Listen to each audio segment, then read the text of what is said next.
పట్టణంలోని పురపాలక సంఘ కార్యాలయంలో ప్రభుత్వ మహిళా డిగ్రీ కళాశాలకు చెందిన జర్నలిజం విద్యార్థులు ఫీల్డ్ వర్క్లో భాగంగా మున్సిపల్ చైర్పర్సన్ విజయలక్ష్మితో ముఖాముఖి కార్యక్రమం నిర్వహించారు. ఈ సందర్భంగా మున్సిపల్ విధులు, పాలనా వ్యవస్థ, బడ్జెట్ కేటాయింపులు తదితర అంశాలను అడిగి తెలుసుకున్నారు.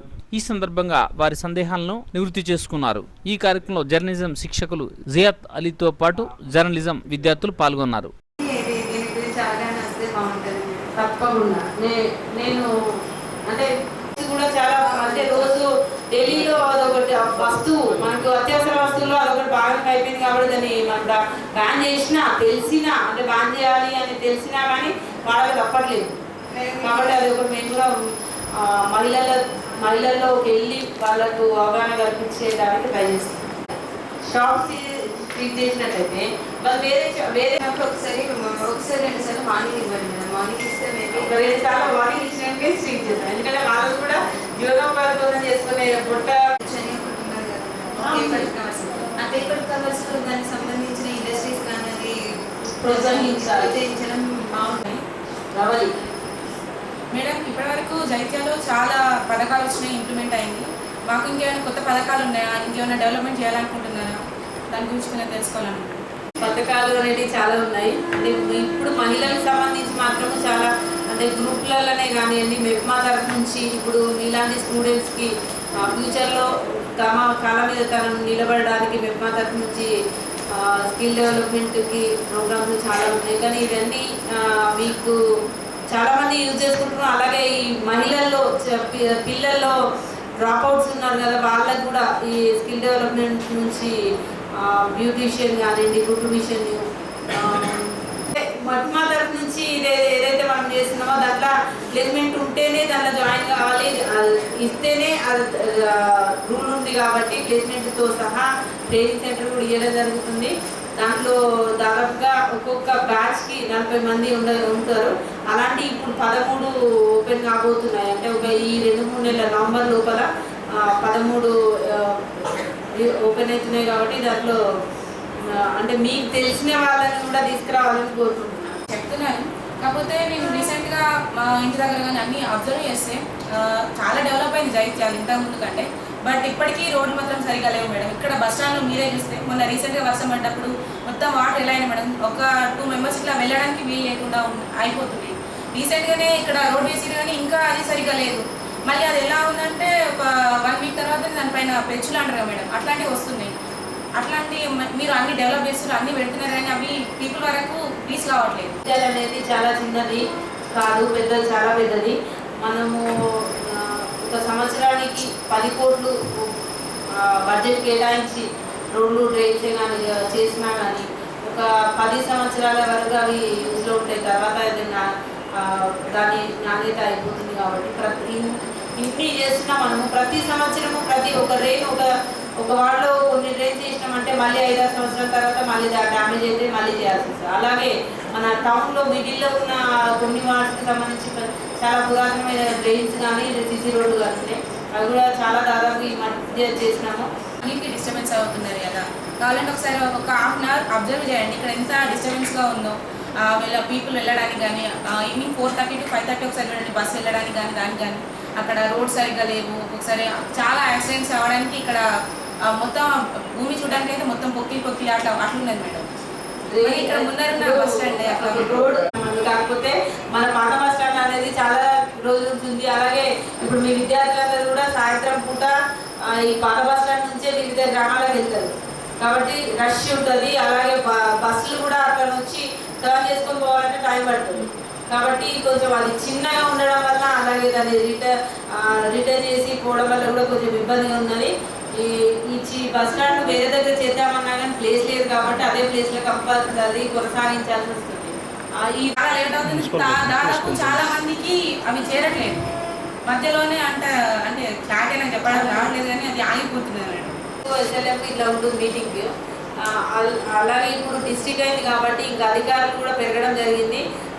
ఇంతకుముందు వచ్చిన ట్రైనర్లు కూడా ఉన్నారు మనకి. ఇప్పుడు వచ్చిన వాళ్ళలో 2 వార్డులకు కలిపి ఒక సమాఖ్య వాళ్ళ గ్రూపులు పెట్టుకొని మహిళలతోని కలిసి వాళ్ళకి సంబంధించిన బెనిఫిట్సే కానీ వాళ్ళకి సంబంధించిన అంటే ఈ మెప్మా ద్వారా కానీ గ్రూప్ల ద్వారా కానీ వాళ్ళకి ఎలాంటి బెనిఫిట్స్ వస్తాయో అవన్నీ ఎక్స్ప్లెయిన్ చేయడానికి మేము నిన్న ప్లాన్ చేశాము.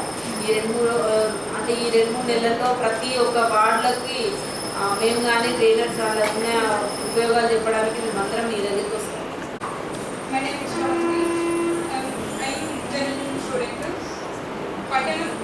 పట్టణ ప్రథమ పౌరురాలుగా మీ బాధ్యతని నుంచి సాయంత్రం అంటే అత్యవసర వస్తువుల్లో ఉపయోగించే నీళ్లు, కరెంటు, డ్రైన్ సమస్య అన్ని మున్సిపాలిటీకి సంబంధించినవి ఉంటాయి.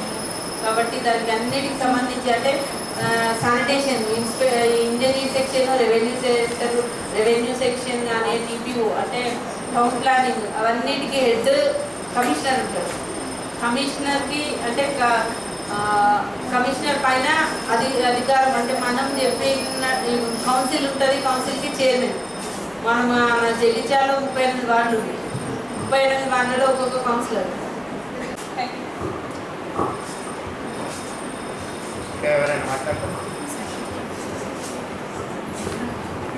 మన మున్సిపాలిటీ ఆఫీస్ ఉంది కదా, ఇందులో ఎలాంటి మీటింగ్ జరుగుతాయి? ఇక్కడ కౌన్సిలర్స్ వస్తారు కదా ఇక్కడ, అంటే వాళ్ళు ఎలాంటి క్వశ్చన్స్ అడుగుతారు, అంటే వాళ్ళు ఏమేమి ప్రశ్నలు అడగడం జరుగుతుంది మిమ్మల్ని ఇక్కడ? మన జగిత్యాలకు సంబంధించి 38 వార్డులు, 38 కౌన్సిలర్స్తో 1 మంత్కి ఒకసారి సమావేశం చేయడం జరుగుతుంది. అంటే అత్యవసరంగా ఏదైనా సమస్య ఉన్నట్టయితే అత్యవసర సమావేశం కూడా ఏర్పాటు చేసుకోవచ్చు. ఈ జనరల్ బాడీ మీటింగ్ అంటారు దాన్ని. 1 మంత్కి ఒకసారి జరిగేదాన్ని జనరల్ బాడీ మీటింగ్ అంటారు. ఆ మీటింగ్లో వాళ్ళ వార్డులలో ఉన్న సమస్యలు ఏదైనా ఉన్నట్టయితే మన దృష్టికి తీసుకొస్తారు. దాని మీద మనం దృష్టి సారించి ఆ సమస్యల్ని తీర్చడానికి ప్రయత్నిస్తారు. వరకు మున్సిపల్ గురించి కానీ మా హస్బెండ్ ఇట్లా కోఆప్షన్ మెంబర్ చేశారు, కానీ ఇంతవరకు అయితే నాకు అంటే మున్సిపల్ గురించి కానీ ఇంట్లో వచ్చి చెప్పలేదు. ఇప్పుడు ఈ సమస్య ఇట్లా ఉంటుంది అనేసి ఎప్పుడు ఎక్స్ప్లెయిన్ చేయలేదు. కానీ నేను ఇక్కడికి వచ్చి అంటే చైర్పర్సన్ అయిన తర్వాత తెలుసుకున్న విషయాలు చాలా ఉన్నాయి. అలాగే మా ఎమ్మెల్యే గారు జీవన్ రెడ్డి గారి సహకారంతో ఇవన్నీ చేయడానికి ముందుకు వచ్చి చేస్తున్నానంటే ఆయన ధైర్యంతో. ఎందుకంటే ఏ చిన్న సమస్య వచ్చినా కానీ తన దగ్గర అంటే ఎక్స్పీరియన్స్ ఉన్నది కాబట్టి అది ఎలా సమస్య పరిష్కరించాలి అనేది ముందు జాగ్రత్తగా చెప్తారు. ఏదైనా ఎజెండా ఉన్నా కానీ నేను తీసుకెళ్ళి ఇలా ఉంది అని చెప్పినట్టయితే దాన్ని ఎలా పరిష్కరించాలి అనేది సూచన చేస్తారు. కాబట్టి నేను ఇలా ముందుకు వెళ్ళగలుగుతాను అనుకుంటున్నాను. మహిళా డిగ్రీ కళాశాలలో 3 మంత్ జర్నలిజం కోర్స్ చేస్తున్న అమ్మాయిలు ఈరోజు మున్సిపల్ ఆఫీస్ని సందర్శించి ఇక్కడ చైర్పర్సన్ గారితో మాట్లాడి ఇంటరాక్షన్ చేసి సమస్యల గురించి ఈ మున్సిపల్ విధానం ఎట్లా ఉంటాయి, సమావేశం ఎట్లా జరుగుతాయి, బడ్జెట్ ఎట్లా కేటాయిస్తామని దాని గురించి ఈ మేడంని ఇప్పుడు మేడంతో చాలా వరకు వాళ్ళు సంతృప్తిగా అడిగి తెలుసుకున్నారు. మేడం దాని గురించి చెప్తారు. మహిళా డిగ్రీ కళాశాలలో చదివే జర్నలిజం కోర్సు చేసే విద్యార్థులందరూ ఈరోజు మున్సిపల్ ఆఫీస్కి రావడం జరిగింది. ఇక్కడ వాళ్ళకు మున్సిపల్ అంటే ఏంటిది, మున్సిపల్కి సంబంధించిన అధికారాలు ఏంటి, వార్డ్ మెంబర్స్ ఏంటి, వార్డ్ మెంబర్స్ సంబంధించిన అధికారాలు ఏంటి, వారు ఏం చేస్తారు, అలాగే చైర్పర్సన్ ఎలా ఉంటారు, కమిషనర్స్ ఏం చేస్తారు అనేది తెలుసుకోవడం జరిగింది. అంటే వాటర్ కానీ ఎలా వస్తుంది, మన జగిత్యాలకు సంబంధించిన ప్రతి మున్సిపాలిటీలో ఎంత ఫండ్ వస్తుంది, ఎటు నుంచి వస్తుంది, అంటే సెంట్రల్ గవర్నమెంట్ నుంచి ఏ ఫండ్ వస్తుంది, స్టేట్ గవర్నమెంట్ నుంచి ఏ ఫండ్ వచ్చేది అనేది క్వశ్చన్స్ చేయడం జరిగింది. అలాగే విద్యార్థులందరూ ఈ జర్నలిజం కోర్సు చేయడం నిజంగా చాలా సంతోషం. ఎందుకంటే ప్రతి ఒక్క వాళ్ళ ఫ్యూచర్లో ఇలాంటి జర్నలిజం కోర్స్ చేయకున్నా కానీ వాళ్ళకి ఒక అవగాహన అంటూ ఉంటుంది. ప్రతి ఒక్క అంశంపై వాళ్ళకి అవగాహన ఉంటుంది. కాబట్టి వాళ్ళందరినీ జర్నలిజం కోర్స్ చేసిన విద్యార్థులంతా అభినందిస్తూ, అలాగే సార్ ఎంకరేజ్ చేసిన సార్ని